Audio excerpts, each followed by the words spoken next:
And I welcome everyone again, and welcome back to the Ignites Knowledge series entitled What Is? This is episode number 11 now. And as I have mentioned before, my name is Griselda Nievas, and I would like to share with you some of my professional background. I have been working in accreditation for sport and non-sport events for more than 10 years now. I've been part of, several events such as G20, medical congresses, Youth Olympic Games, and CONMEBOL Copa Sudamericana and Copa Libertadores finals, among a lot of other events. And I'm also an igniter. If you have not joined us before, allow me to give you a brief introduction about Ignites and let you know why we have launched this online series. Remember that you can always go to our channel if you have missed any of the previous episodes. Ignites is an international network of event professionals who want to make a difference in the events world. Those events professionals are known as igniters. We provide specialized consultancy services in combination with active and integrated support of project delivery. And we are also strong advocates of education. It is key for us. It is Ignite's main pillars. And just to give you an example of this, in cooperation with the University Putra Malaysia Sports Academy, Ignite has just organized the Sports Event Management Foundation Level 1 course that took place around 2 weeks ago. Well, with that in mind, Ignites launched this What Is series that you're seeing now, which serves as a cornerstone of what we hope to be a rich source of information for future and established professionals alike. The founders of Ignites, who have been working in the industry for the past decade, realize that it is not easy, as you may already know, to obtain information and knowledge of the industry, especially in specific topics around the planning and organization of a sport event, without getting practical experience, like hands there. So this is why they have created this series. So the aim of this series is to provide you some of that knowledge and information about specific areas in events. Today, on our 11th episode, we will be addressing the topic of what is the safe way to readmit fans to stadiums. Important, right? Very important nowadays. And while I was doing my research on this topic, I came across some rather disturbing pictures, but let me just share them with you now. The first picture belongs to the US Open final. Just check that picture. A big stadium and completely empty. Our second picture belongs to Bundesliga in Germany, where they are using cardboard figures as spectators. And our third picture belongs to a football match in Milan, Italy. And this picture belongs to an article from the New York Times entitled Home 2, Visitor 1, Spectators 0. Now, let's put the hat of an organizing committee. How does this new scenario impact the different areas? Let's think of some of the functional areas that have been probably working for quite some time in the organization of the event. Cleaning and waste, for instance. They will need a rather small number of contractors now that they don't need to clean what the fans leave behind when they exit the stadium. Food and beverage. They will minimize their operation. No fans will be thirsty or hungry. And in line with this, accreditation will have to accredit a lot less contractors' staff. And what about event services? It is a nightmare, right? Now let's think about clubs. What about clubs? The president of CONMEBOL always uses this phrase, what is right over what is convenient. And we all know the difference when it comes to COVID-19, right? This new reality cuts off crucial revenue for clubs who have already suffered significant financial losses from suspending or canceling the events. Now picture this in your mind, a huge stadium with only the players' shouts, the coach's instructions, and the referee's whistle as a soundtrack. Bringing fans back into grounds while maintaining physical distancing will be very challenging, we know. But just as we have all had to learn new behaviors in order to reduce the spread of the virus, sport grounds too will need to significantly adapt. To help us understand how we can make it safe for the fans to come back to the stadium, we have invited Ken Scott. And let me just give you some information about this rather important person that we are having here today. He has been the head of Inspectorate at the SGSA since 2016, having started as an inspector within the organization in 2013. He was previously involved in local government, including being chair of the safety advisory group of the English soccer team Sunderland. Now, he is the lead author of the SGSA's Guide to Safety at Sport Grounds, also called Green Guide, used around the world as the definitive best practice guide for the development and refurbishment of stadiums. He also authored the Supplementary Guidance 02, Planning for Social Distancing and Sports Ground document. Ken has also co-authored a number of other safety-related publications, including sports ground certifications for the Royal Institution of Chartered Surveyors, also known as RICS. He is also a technical advisor to the Council of Europe, provides expert advice to Interpol, and has advised world and national sport governing bodies, governments, and trade organizations. Ken is a fellow of the Royal Institution of Chartered Surveyors and former chair of the RICS Building Control Professional Group.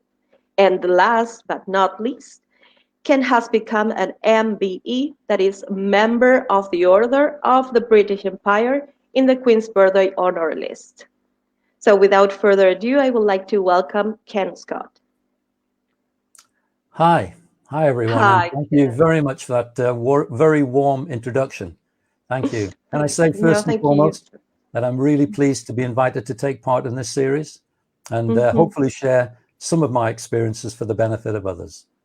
Of course, and thank you for joining us today to share all this knowledge and all this expertise that you have. And well, I believe congratulations are in order. Just a few days ago, you became MBE. How does it feel? It's amazing. I've already gone on record as saying that I was told of this award in May of this year. But then because of kind of government protocol, wasn't allowed to say anything until the formal announcement, which was on Friday. So very, very difficult when someone gives you some really good news, but you aren't allowed to share it and tell anyone. But I do know now that I can keep a secret, and I can keep a secret for a long time. So I'm very pleased with myself for not breaching the confidence. That's so good. And I can only imagine keeping a secret for so long. So good. So congratulations again, Ken. Thank you. For those in the audience, if you have any questions during the course of the presentation, please do not hesitate to type them in the chat, and we will get to them after. So now the floor is yours, Ken. Okay, I would just like to say that I often do these presentations, and I go from the premise that everybody knows who the Sports Ground Safety Authority are. And so just for those that don't know who we are and what we do, the Sports Ground Safety Authority, or the SGSA, is the UK government's expert body in relation to sports ground safety. And essentially what we do is we support governing bodies, we support sports grounds, clubs, local authorities, and others to create a safe and enjoyable experience for spectators. I think in relation to this latest piece of work that I'm being asked to do on behalf of the UK government, we're all aware of the devastating effects and impact that COVID-19 has had on society. But even through the narrower lens this afternoon of looking at that impact upon sport and sports venues. The guidance, SG02 as I called it, planning for social distancing at sports grounds, builds on the guide that we have, the guide to safety at sports grounds, which was just referred to, the green guide. And it basically, it overlays the social distancing elements on top of the established practices of the green guide. And in particular, it's essentially setting out to determine what is the safe capacity of a sports ground under social distancing requirements. Now, the guidance was written, my brief was that it had not just to be for conventional sports stadia. So it would apply, the principles would equally apply to indoor venues such as the slide which you just shown a moment ago of the US tennis. So, and I am applying it incidentally to some of the larger venues within the UK that are looking to get back to establishing the music scene and the artists to come and entertain people within the indoor arena environment. But it builds upon the Green Guide, and it's been developed to support the recovery of sport. I think that's all, the key thing. If we could have a wish, then that would be that we could return to the days of having live sporting events with live crowds, creating superb atmosphere inside sporting events, none of which you would get with the 3 slides which were previously shown of empty sports stadia. So we all want to see that return of fans, but crucially, we want to see it with the return of fans with the highest levels of safety, so they can experience that joy of live sport again. So bringing fans back into grounds whilst maintaining social distancing will be very challenging. We all agree on that. But just as we've had to learn new behaviors in order to reduce the spread of virus, so sports grounds too will need to significantly adapt. The guidance which I've prepared will hopefully equip venue operators and those within governments to understand and develop their knowledge, and hopefully we'll encourage, and we're going to talk about this later, to give confidence back to fans so that they will be trusting of venues to look after their levels of safety and therefore feel comfortable in coming back to that large gathering of people again. As I said, it applies to both indoors and outdoors, and I'm hoping that the guidance will, as well as identifying what the issues are, will hopefully give many venues some of the solutions too. So the guidance is building upon the good work that the UK government had done in determining the correct timing for bringing elite sporting athletes back to training, taking them through the stage where we are now of seeing sport at the high level occurring behind closed doors. But of course, we all want to see the return of spectators to live events at some point. And that's where the guidance which I've written, the SG02, planning for the return of crowds to sporting events, that's where that essentially fits in. The document is available in other languages. We've had it translated into French and into Spanish as international versions. And I am aware that the document has had extremely warm response from around the world.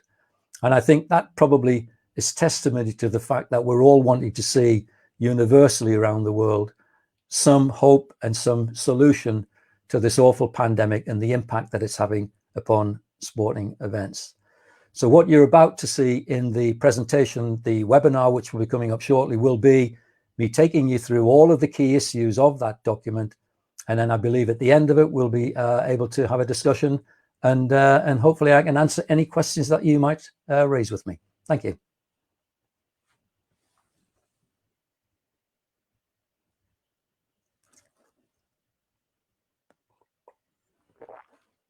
It's perhaps worth spending a couple of moments to reflect on the journey of SG02 and why it was developed. In England, over the last few months, the government has worked very, very hard to seek the return of spectators to sports grounds for elite sports people. They developed a number of steps or stages ranging from 1 to 5, with stage 5 being the safe return of spectators. So stages 1 and 2 were all around getting the athletes back into a training routine. Stage 3 was the situation of having behind closed doors elite sport. Stage 4 was a slight variation on that, where it would allow for an international dimension. And then stage 5, as I said, which is the safe return of spectators. And that's where SG02 comes in to support that stage 5 process and applies the England social distancing measurement of 1 meter plus mitigation to sports stadia. Now, over the years, I've written many pieces of guidance and pieces of legislation, but I've got to admit this is one of the most difficult that I've ever written. And it was difficult for many different reasons. One was that I was trying to hit a moving target, and the other was that the risk that we would normally be able to see, to witness, to smell, to feel, wasn't the same type of risk. This was an invisible risk that we were very much at that point in time learning, as we are now, continuing to learn much more about. We will, with the document, look to evolve as more mitigations are developed, and this is primarily around the advances that the scientists and the medics are doing, particularly in the world of, or the sphere of aerobiology. But it is like Green Guide 6, it's guidance. It's intended to assist you in the determination of determining the socially distanced capacity when applying it to a social distance measurement of 1 meter plus mitigation. I've got to say the response to the document from around the world has been absolutely amazing. I think apart from its use within the UK, through our friends at FIFA, they've translated the document into both Spanish and French, which will give a much wider application and hopefully much greater use. We're also just signing off on a version that remodels the figures based on the 2 meter social distancing measurement. We hope that this will be of particular use to jurisdictions, other jurisdictions within the UK, such as Wales, Scotland and Northern Ireland, where the 2 meter social distancing measurement remains the norm. So what we're going to cover today, basically, I want to take you through the basic principles, but I also want to take you through the kind of the 6 key areas that are identified in figures 5 and 6 within SG02 that are the key kind of rules for measurement or the key ingredients in the setting of the safe socially distanced capacity. I think then we need to talk very much about spectator engagement and the huge part that the engagement of spectators will play in the successful introduction of socially distanced attendances at events. And then around Zone X, which clearly is an area that was introduced through the 6th edition of the Green Guide, but has perhaps an even greater significance in the world of social distancing for events such as these. So the process, I want to look at the inputs that are required to deliver the capacity assessment and the operational review, but also importantly to look at the key dimensions and the metrics that will be required, again, to help to calculate that safe capacity. So this boils down to the stadium design, and we'll look at all of these 6 areas in a little bit more detail shortly. So looking at the stadium design, looking at the dimensions of the bodies that we'll be using, the ellipse of the body, looking at space per person, looking at channel widths, looking at how the introduction of social distancing impacts upon flow rates, and then also to remind all of the really difficult tasks that safety management teams have got in having to apply all of this, and the fact that the S factor that we've all come to know and love from Green Guide days will still be applicable in this area.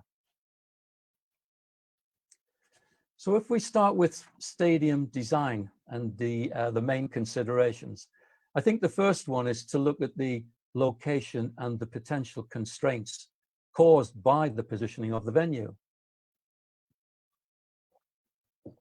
So in this, we're looking at, is this a city center location? Is it an out of town location? What are the challenges that each of those locations will present? How is it served by public transport, which will in itself be generally operating to social distancing requirements? What impact that might have on the increased usage of cars? Is there car parking available to pick up this additional usage? So all of the things that would be kind of falling out of the physical, the location, and the constraints falling from that. The next bit is to look at the physical dimensions of the elements involved in the venue. So this would be, how wide are the entry points? How wide are the exits?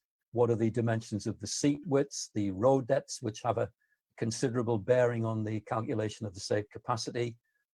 How do these marry in with movement characteristics in terms of the widths of staircases?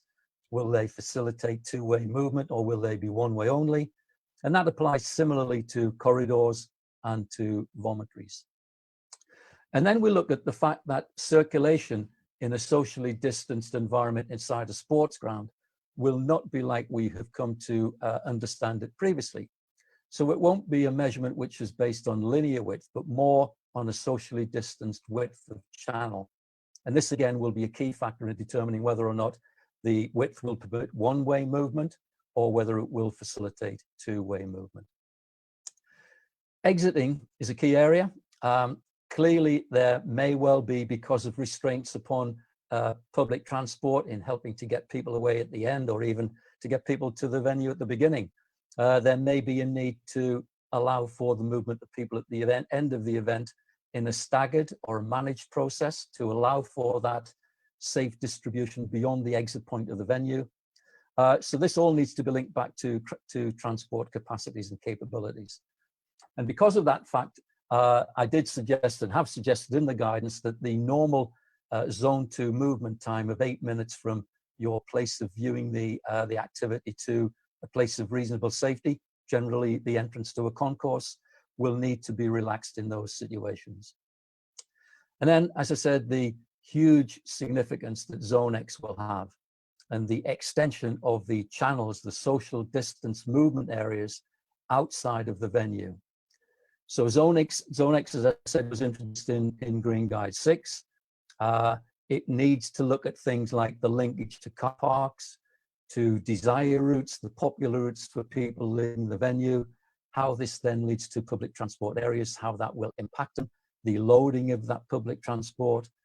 And clearly, if ever there is a need for joined up working, then this is the case, because there is a significant risk both in the journey of the fan to the event and from the event, which perhaps surpasses the difficulties that we've got in determining the conditions within the venue, which by and large we can understand perhaps more clearly than the implications of movement outside.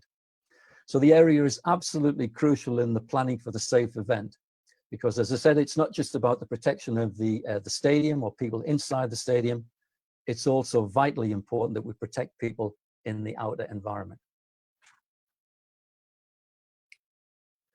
So this slide sets out one of the key foundation or founding principles in the determination of the safe capacity. And that's to look at the body ellipse and the variation of that size when considered between a standing position and a seated position. So going back to Fruin in 71, and certainly more recently the New Metric Handbook, it considers a form of 600 millimeters in width when walking or milling around on concourses. Similarly, 600 millimeters when considered for standing accommodation. But when the seating configuration is compressed into a size of 500 millimeters, all as per Green Guide 6.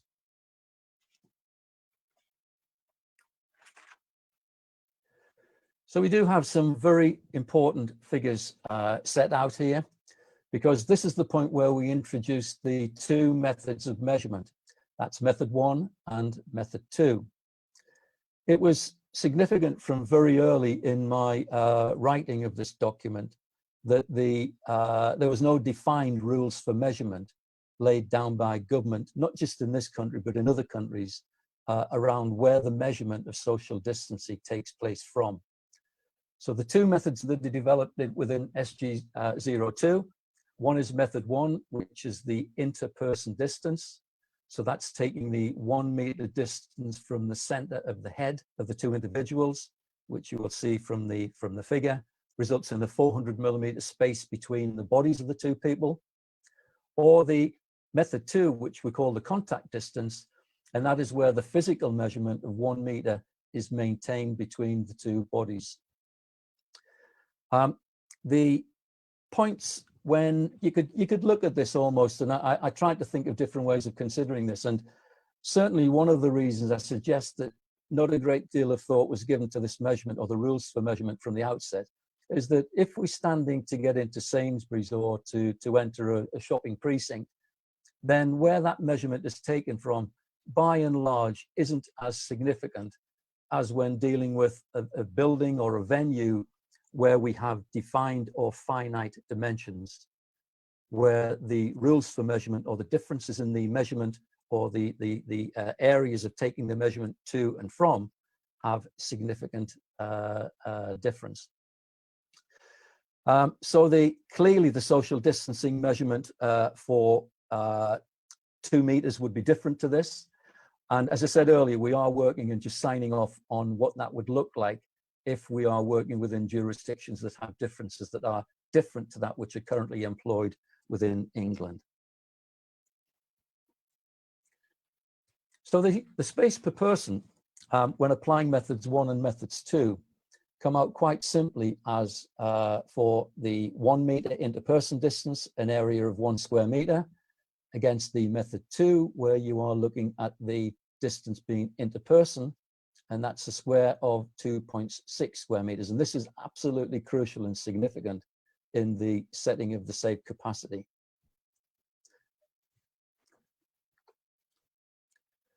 The reason why we went with the squares as opposed to the circles is perhaps best demonstrated with the little figure to the right-hand side of this slide. And that if you were to use a circle with a diameter of 1 meter, it would give you an overall area size of 0.8 square meters, as opposed to the square, which I said previously is an area of 1 square meter.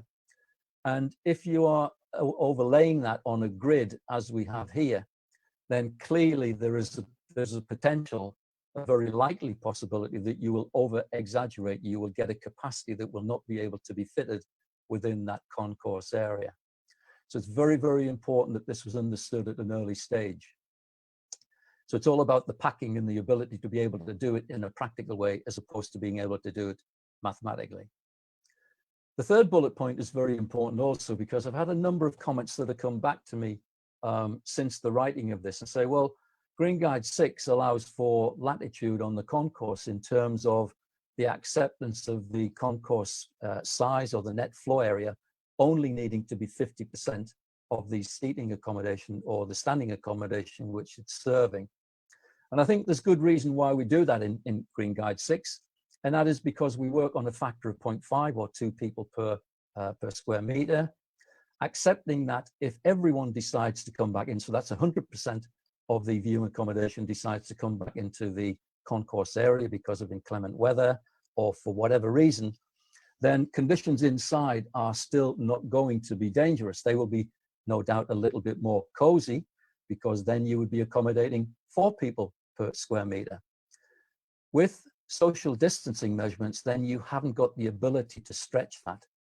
So it's 1 square meter per person, and you can't do anything other than keep it to that. Otherwise, you will breach the social distancing requirements. There is a provision, having said all of that, which we added to SG02 at section 8.5, that does allow for the tactical development of a plan to help to manage numbers of people on a concourse. So the best advice I can give around that is probably kind of proceed with extreme caution if you're going down that route, because it might well be that that number could be managed. In other words, a smaller net space of concourse against a larger viewing area could be managed in the case where the numbers are not large. But if you're looking at numbers in the hundreds and thousands, then it might well be that that challenge is really too difficult for safety management to be expected to undertake. This is quite a simple illustration to show the impact of channels as opposed to the conventional method of looking at linear width.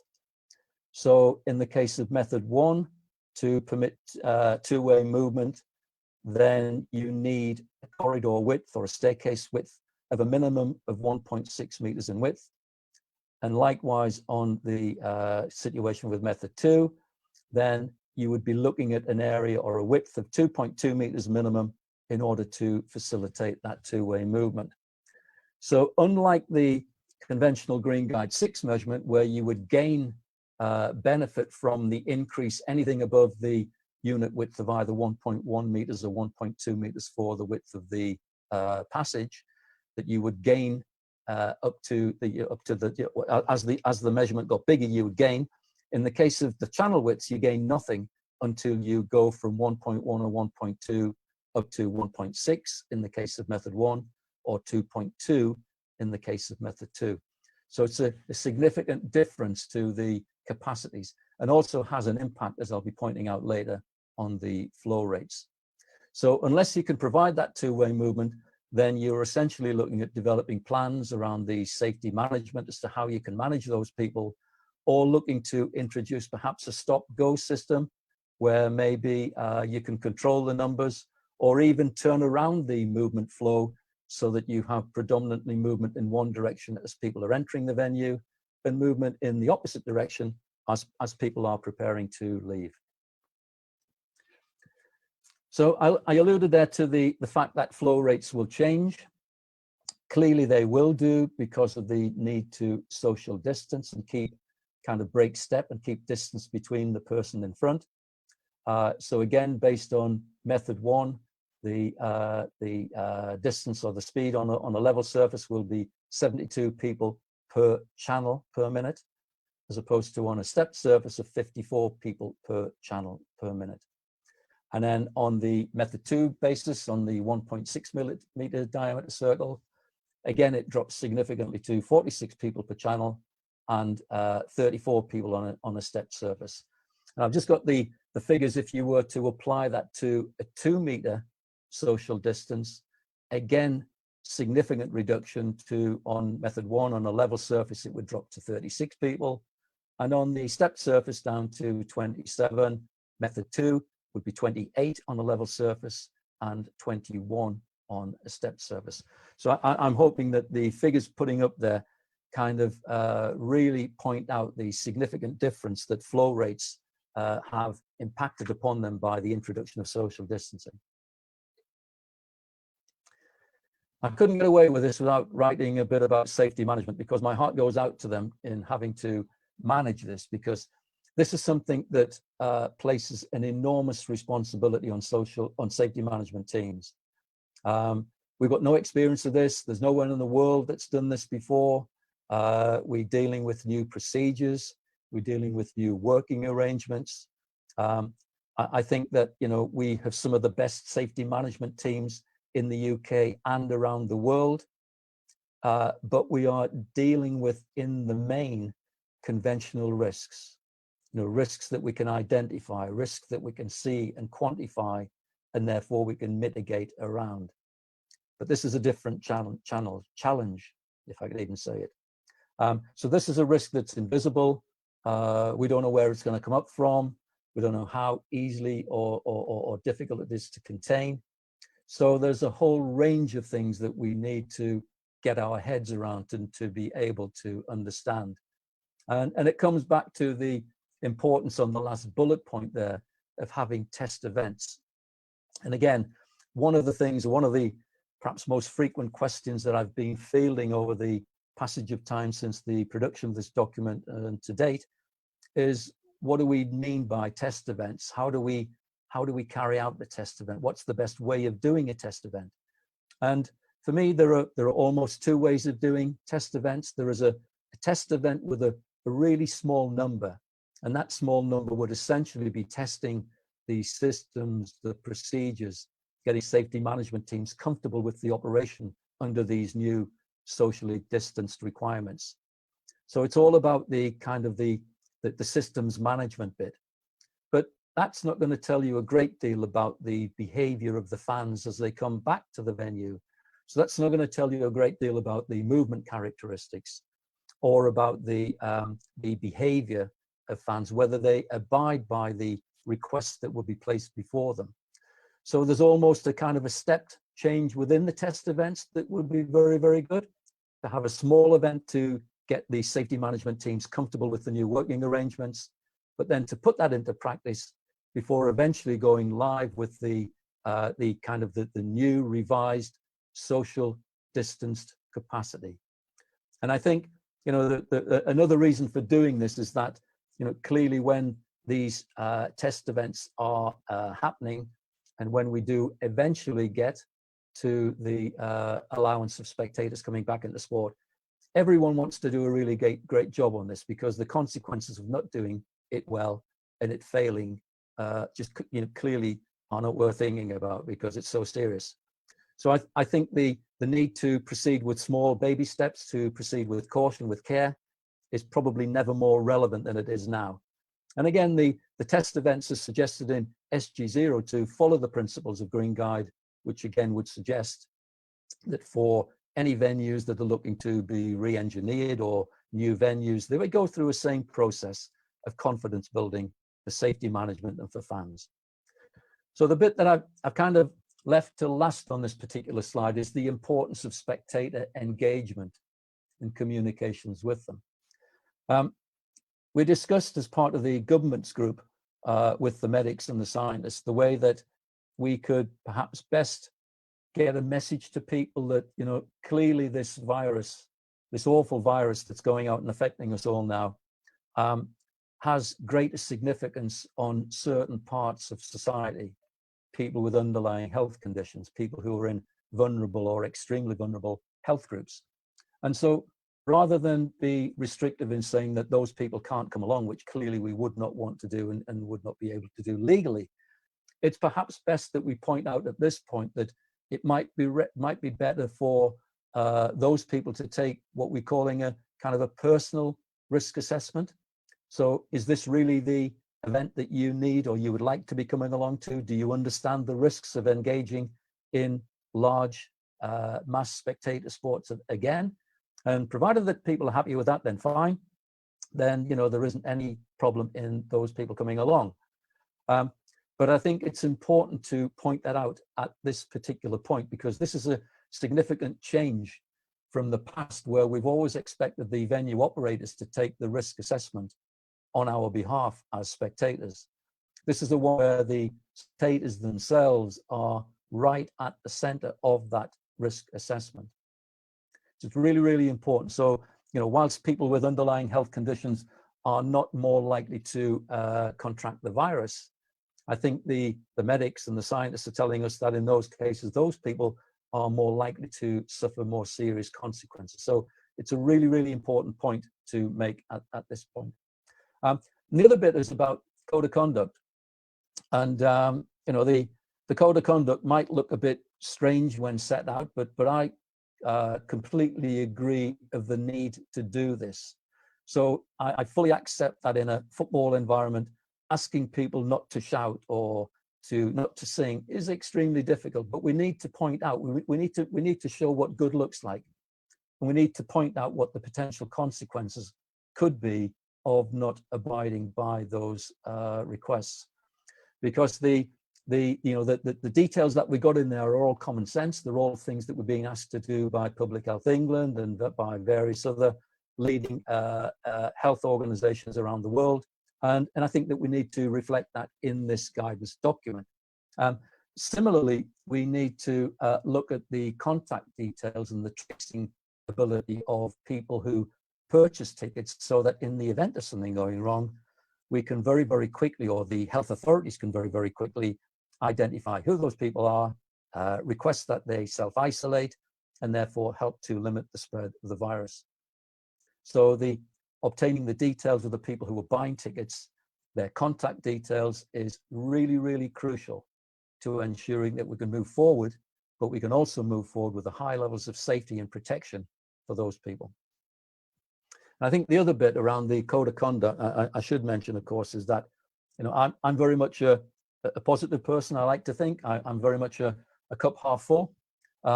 I think that sports fans, particularly football fans, often receive a very, very bad press. I really believe that, you know, we have many sports fans who have been at the front edge of fighting this pandemic, people who are in the key services, and football fans who have, and sports fans who have suffered loss of loved ones and family relatives. So I don't think we should underestimate the significant social responsibilities that these people are already adopting. And so I'm very much the optimist that, you know, fans will engage with us on this.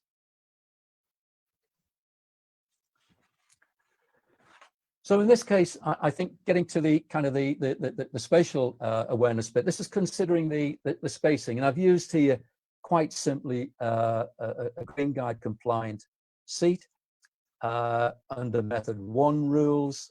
There obviously are other widths and road depths that can be used, and of course there is method 2 which is available. But this example, as shown here, would result in a gap of 1 seat between spectators.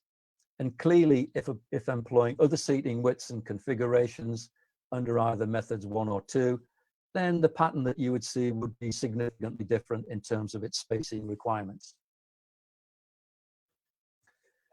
The seating options here, and the reason for putting this up here, this slide here, is to demonstrate the ability to group families together to maximize the efficiency of the seating capacity. And this again is using method 1. So this is the social bubbles that we keep talking about, and the grouping together of people if the algorithms and the seating sale processes would cater for this, to put together people who don't need to socially distance because they form part of that family group. And again, this could be applied to other seating arrangements under both methods 1 and method 2. As mentioned earlier, the need to deploy the square form as opposed to the circle is used in the capacity of the capacity calculation process for concourses. You do need to, in determining the net floor space area, to allow for, if concourse and concession areas are to be kept open, to allow for any queuing and any adaptations that are being made to facilitate that queuing system. But the understanding, or the need to understand, the socially distanced capacity of concourse is absolutely crucial to the safe operation of a stadium under social distancing measures. This slide looks basically at the different configurations for standing accommodation. And again, it shows the efficiencies for family groups. But I must point out here that whilst the above is possible, I think, you know, as a practical person and in practical terms, this method of social grouping on a standing area would be extremely difficult to implement and even more difficult to manage. Therefore, within SG02, we propose the use of setting the safe density as opposed to determining the socially distanced groups for standing areas. And this, as I said, is due to the extreme difficulty in managing the process of social groupings and the placement of such groups in standing areas. It is a little easier, as you will all understand, clearly where seats are used in defined positions.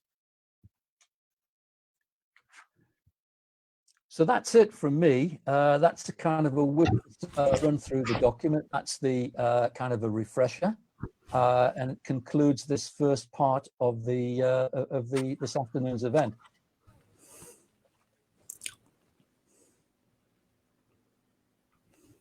Okay, Ken, thank you for that presentation. It was a really fascinating presentation, and something that I believe every country should apply to give us some kind of normality and even sanity again. Good. So now let's take some questions from the audience. We have a question from Linio Tai. She says, "Hi Ken, thank you for this very insightful guide and information about bringing fans back to stadiums. It is very important, and I was wondering if the SGSA also provided a guide for athletes and teams." Yes, we do. I referred in the presentation to the fact that in England we set about the eventual return of fans to stadiums through 5 key stages. And stages 1 and stages 2 were all about elite athletes and getting them the confidence to return to training, initially in isolation, but then coming back where they are part of team sport to be able to train within the teams with the checks and balances involved to ensure that where social distancing was broken down, that they were confident that they wouldn't be transmitting the virus to one another. So yes, the procedures are in place, and thankfully they seem to be working quite well. Perfect. And now I have another question from Gustavo. He says, the success of many of the measures rely on the discipline of the crowd. Absolutely. Which alternatives should be considered to enhance chances of success regarding this point? Authority enforcement is necessary, but should education and specific commitments and legal accountability be considered? Thanks, Gustavo, for that. I think this probably is probably the most important question.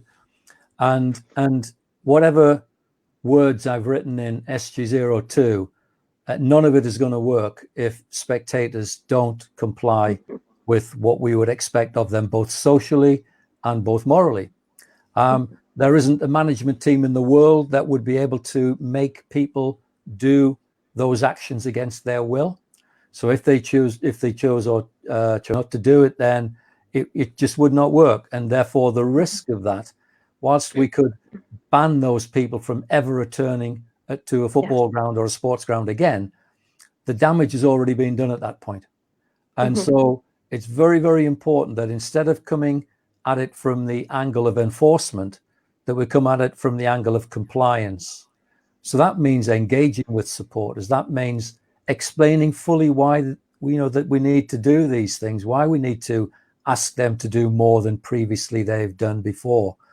And I think there is a great difficulty in doing that, because in many parts of the world, sports fans are looked at as being a problem, and they often don't receive the best press. But I think I'm a very optimistic person, and I've taken the view that sports fans come from a very large cross section of life that involve very many different backgrounds, and many of the people that form the group of sports fans are people who've actually been out there working on the front line in hospitals, fighting the COVID virus, or who may have had family members or friends who have succumbed to the virus. And therefore, to suggest just because they fall within the banner of a football fan, then they would behave, irrationally and not be supported. So I come at it very much from the basis that, let's not talk about punitive action. Let's not talk about banning people. Let's talk about everybody working together. And if we do that, then the more likely and the more quickly we are to see people coming back to sports grounds again. I've been particularly encouraged by the pilot events that we've had in the UK, that where we have asked fans to do things, they've been entirely compliant. It's been probably more than I could have wished or dared to have hoped for. And I really do believe that football fans and sports fans generally just do want to be able to come back and see their teams competing again in a live environment. It doesn't matter how good the sound effects are when you're watching a broadcast on TV. There is nothing that can replicate the sense of excitement, the euphoria that you get when you are live inside a sports ground. TV cannot replicate that. Thank you, Ken. Yes, I couldn't agree more. Exactly. I do have one more question. Nowadays, in a lot of countries, the fans are watching matches on TV in pubs, and I believe people will still do it after spectators are allowed back into the stadiums. How can we help build confidence in the spectators and make them understand it is now much safer for fans to be in highly regulated, socially distanced, open-air venues and stadiums? Yeah, again, very, very important point. And I think that your confidence is at the heart of everything, and it's confidence of the venue operator. So the venue operator they've never managed a venue under these conditions before. So clearly the venue operator is very, very nervous and anxious about their ability to deliver, because, bear in mind, if they get it wrong, the consequences are very, very severe. So they need to be trained, to be educated about what the risks are. They need to be given the correct PPE, protective equipment, and importantly, they need to be involved in the process all of the way through this. But they need to do it in a way where they are doing it by small steps, so they don't go from zero capacity to the maximum socially distanced capacity without having a series, as I said in the presentation, of test events where we can test it with a very small number. Then we can increase the capacity. Then we can increase it again to the point where, the event organizer gets the confidence. But secondly, there is the confidence of the people that you're talking about, the people who now have not been to live sporting events for some time. And we have a saying in the UK that it takes 6 weeks to form a habit. And we're already long past that point of 6 weeks. So many people have found other things to do with their time. So we need to re-engage with those people. We need to get them to come back. We also need to accept the point, again, as I mentioned in the presentation, that quite a few of these people will fall within the varying categories that places them at a greater risk in the event of contracting the virus. So they've got additional concerns. And that's where I come back to the point about people having to make their own personal risk assessment. I've got underlying health conditions or whatever they may have. Do I have the confidence in my venue operator creating safe conditions for me to come back that won't put me at risk, nor will it put the risk to the rest of my family, work colleagues, or people within the community in which I live? And then the third bit in all of this is that, many governments want to see the return of fans into sports grounds, but they need to get confidence, and that confidence has got to be instilled in them by the venue management, by the behavior of fans, that equally will give the governments around the world the confidence to permit the return of fans to happen. So it's almost like we're all kind of relying on each other. And that's where, there has probably never been a time when we've needed to work in more closer collaboration and partnership, each perhaps looking at it for different reasons and different perspectives, but together coming to the point that we will achieve the same goal, that we will get people back into sports grounds, but importantly and crucially, we will be able to do it safely, to give the confidence of others to return when they feel comfortable and able to do it. And I've just, on my final point on that, I've long advocated the view that even if venues were able to open around the world tomorrow with their full normal capacities, many venues will struggle to do that because they need to re-engage with spectators. They need to develop those confidences again to reassure people that please come back. This is a safe environment. Exactly. Yes. Thank you for that answer. We do have one more question from Nora Sela. Hi, Ken. How about physical meeting, like annual general meeting of an organization? Do you recommend two methods of meeting at the same time, online meeting and physical? Physical meeting is thought of especially for the senior citizens who are not internet savvy. Would like to hear your point of view. Yeah, it's an interesting one. I spend my life now sat behind a computer, taking part in Zoom or Teams meetings, and I must admit I quite like the idea that I didn't have to jump on an airplane anymore. I didn't have to get in a train. I'm now wishing that I could get away from the computer, because I think that we've all had enough of computers now, and we all want to get back to meeting people in person again. So I think this raises a really interesting point, Nora Sela, about the mental well-being of people. I think that wherever possible, I'm a people person. I like to get in front and to be meeting out. wish nothing better that I could have been in Buenos Aires and we could have been sitting meeting, or we could have been across in Malaysia where I was a couple of years ago, and having these meetings in a formal grouping where we can sit and look at each other and we can interact before the meeting. We can have a cup of coffee together. So I think that for me, I would always look to have the meeting in person, the physical meeting. However, I'm also wise enough to understand that if it introduces a risk, and perhaps an unnecessary risk, then sometimes this is where the benefit of technology can come in and can help to protect us. But I think it will be, as we say here, horses for courses. People will choose what they're most comfortable with. We know of many people who are quite elderly and are more than able to work their way around a keyboard and to do WhatsApp and Zoom and Teams and the rest of it. But I really do think that the important point for me in this is mental health and mental well-being. And I think that sitting behind a computer in the loneliness of an office, working alone long days, can be much better if you can get out of that and break free from that, and wherever it's safe to have those meetings. And again, there isn't any reason in some of the venues you can have those meetings, but in a socially distanced capacity. So you can keep your distance, but you can still interact with people on a personal level rather than through the media of a computer. Yes, you're absolutely right. Thank you, Ken. Well, we had really appealing questions and more engaging answers from your side.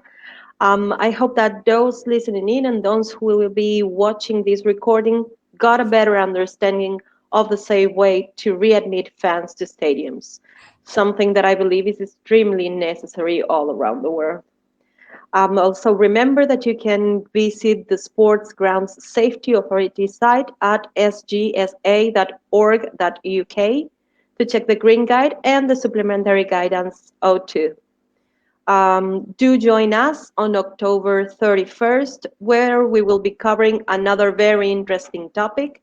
The next episode of Ignite's conversation is entitled Accessibility, Inspiration and Empowerment, from Dr. Teo Chin Sim from Singapore, and she will be sharing with us her experience in Paralympic movement.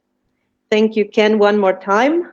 You're welcome. It was an absolutely pleasure. And thank you all for joining us today. Hope to see you again in our next episode. Stay safe. Thank you. Bye-bye. Bye.